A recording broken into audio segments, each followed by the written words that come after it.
नमस्कार साथियों और प्यारे बच्चों, फिजिक्स इट्स इजी में आपका स्वागत है। हम लोग बात कर रहे हैं कक्षा 11 के अध्याय 8 गुरुत्वाकर्षण और उसका अभ्यास क्रमांक है 20। इसमें दिया गया है दो तारे जिनमें प्रत्येक का द्रव्यमान सूर्य के द्रव्यमान के बराबर है। तो दो तारों के द्रव्यमान दिए गए हैं, माना कि उनके द्रव्यमान हम m से प्रकट कर दें तो m1 बराबर m2 बराबर है 2 गुणित 10 की घात 30 किलोग्राम। एक दूसरे की ओर सन्मुख टक्कर के लिए आ रहे हैं।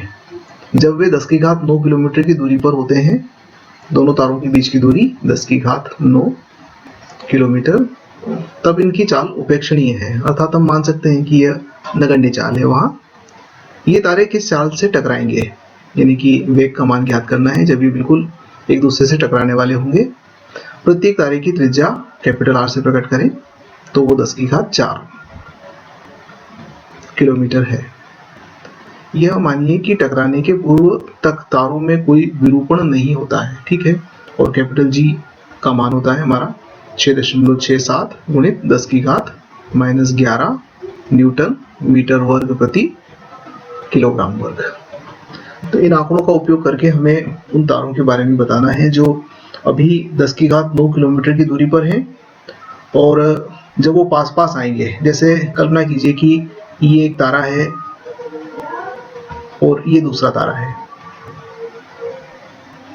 दोनों समान हैं और दोनों एक दूसरे से r दूरी पर हैं। इस स्थिति में तो हम एक काम करते हैं कि इस स्थिति में उनकी वेग नगण्य है, उनकी चाल नगण्य है, तो उनकी गतिज ऊर्जा को नगण्य मानते हुए वर्तमान में इनकी जो ऊर्जा है वो स्थितिज ऊर्जा मान लेते हैं। तो इस स्थिति में स्थितिज ऊर्जा का मान कितना होगा? तो प्रारंभिक स्थितिज ऊर्जा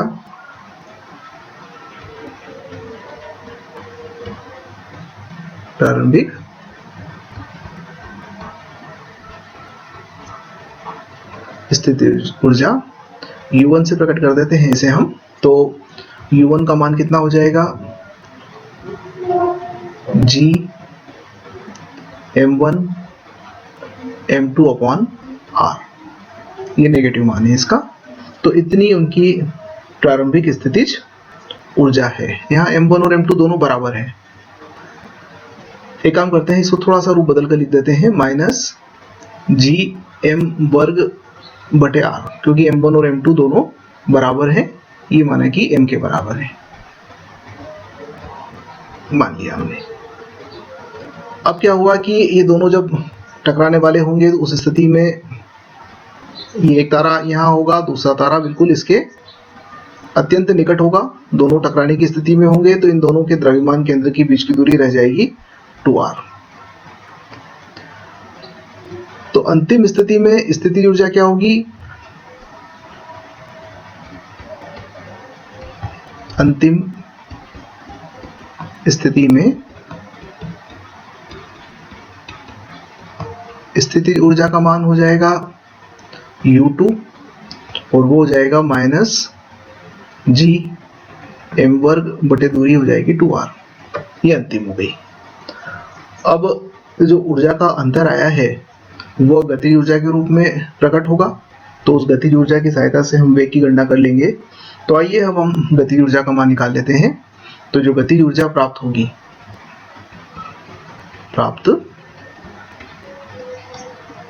गतिज ऊर्जा बराबर U1 माइनस U2, इसमें इसको घटा देंगे तो ये हो जाएगा 1/2 कैपिटल M V वर्ग। अच्छा, आप देखिए कि दोनों समान द्रव्यमान है, समान बल से एक दूसरे को आकर्षित करेंगे, तो एक की गतिज ऊर्जा और दूसरे की गतिज ऊर्जा बराबर होगी, तो हम गतिज ऊर्जा का 2 गुना कर देते हैं। तो 2 गुणित 1/2 mv वर्ग बराबर हो जाएगा, Gm वर्ग को कॉमन ले लें तो Gm वर्ग बाहर ले लिया हमने, तो ये हो जाएगा 1/2r माइनस 1/r।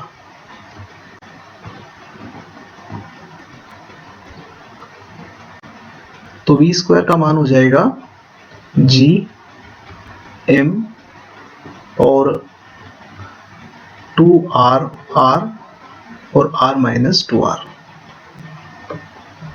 अब ये मान हम यहाँ रखकर v स्क्वायर की गणना करते हैं। तो v स्क्वायर बराबर g का मान है 6.67 इंटू 10⁻⁻11, m का मान है 2 इंटू 10⁻30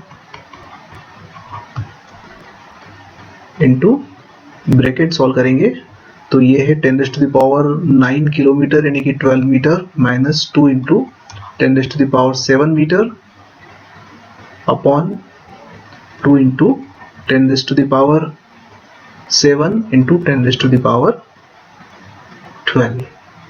ब्रैकेट क्लोज।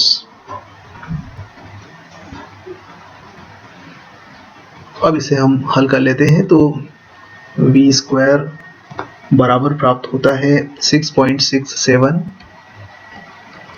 इंटू 10⁻12 और वर्गमूल ले लें तो इसका मान आ जाएगा 2.6 इंटू 10⁻6 मीटर प्रति सेकेंड।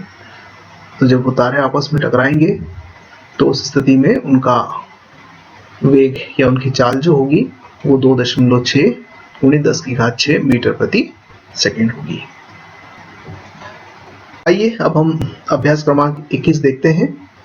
इसमें कहा गया है कि दो भारी गोले जिनमें प्रत्येक का द्रव्यमान 100 किलोग्राम है। माने कि दो गोले हैं जिनके द्रव्यमान m और m है और m का मान दिया हुआ है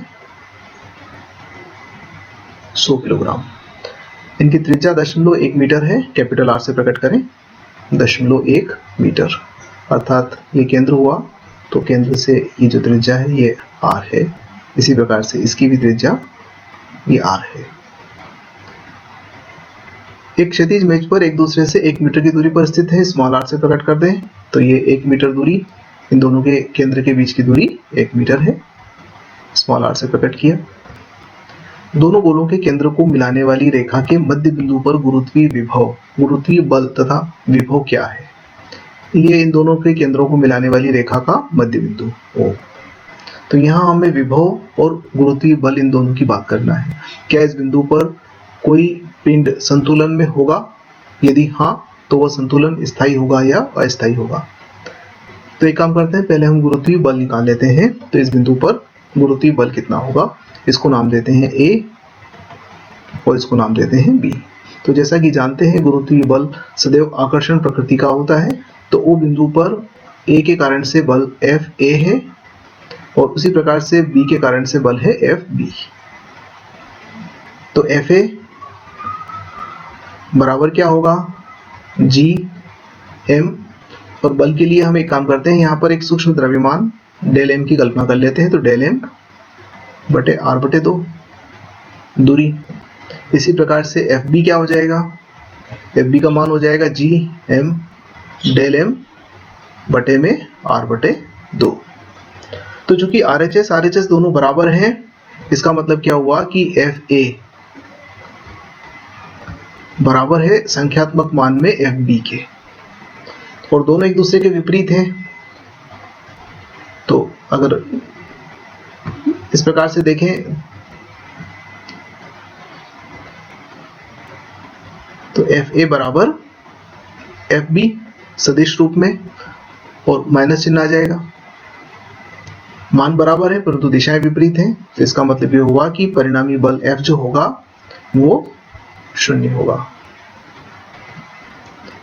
तो इस प्रकार से गुरुत्वीय बल का मान 0 होगा। ये हमारा पहला वाला उत्तर आ गया। अब दूसरा है विभव क्या होगा?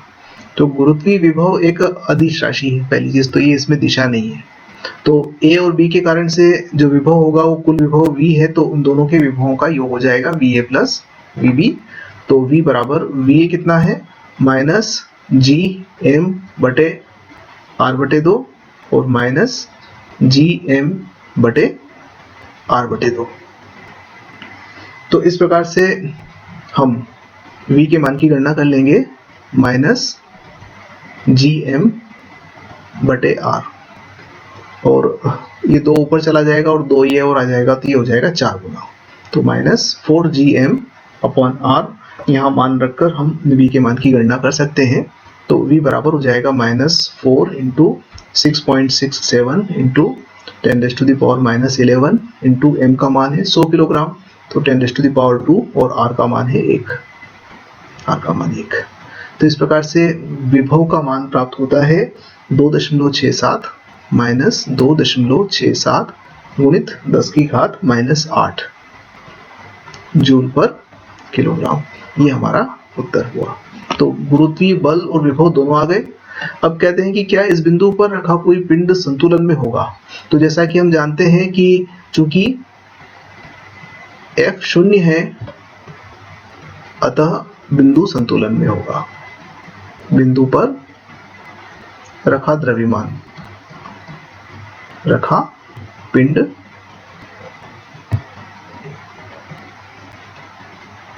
संतुलन में होगा। पहली चीज तो ये कंप्लीट होगी।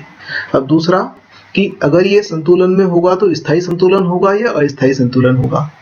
तो यहाँ एक बात स्पष्ट है कि यदि किसी वस्तु को हम संतुलन में रखें, जैसा कि हम बिंदु O पर रखेंगे तो वो संतुलन में रहेगी, और यदि उसको थोड़ा सा विचलित कर दें और विचलित करने पर वो वापस अपने मूल बिंदु की ओर आती है तो स्थायी संतुलन होता है, और यदि वो मूल बिंदु से दूर जाती है तो वो अस्थायी संतुलन होगा।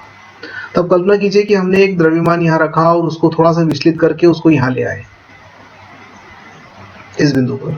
अब इस बिंदु पर A के कारण से बल ज्यादा होगा और B के कारण से बल कम हो जाएगा, और A के कारण से आकर्षण का बल इधर है, B के कारण से आकर्षण का बल इधर है, और चूंकि ये बल ज्यादा है तो वस्तु जो होगी वो A की ओर जाएगी।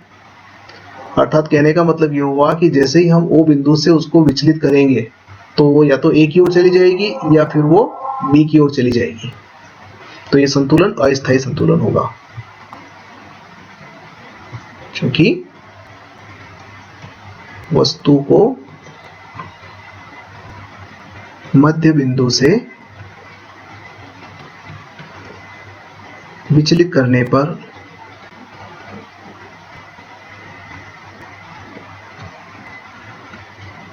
वह वापस मध्य बिंदु पर नहीं आती है।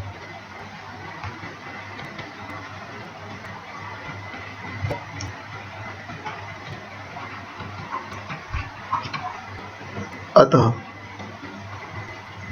संतुलन अस्थायी होगा।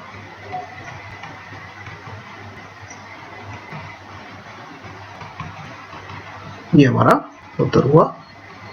धन्यवाद।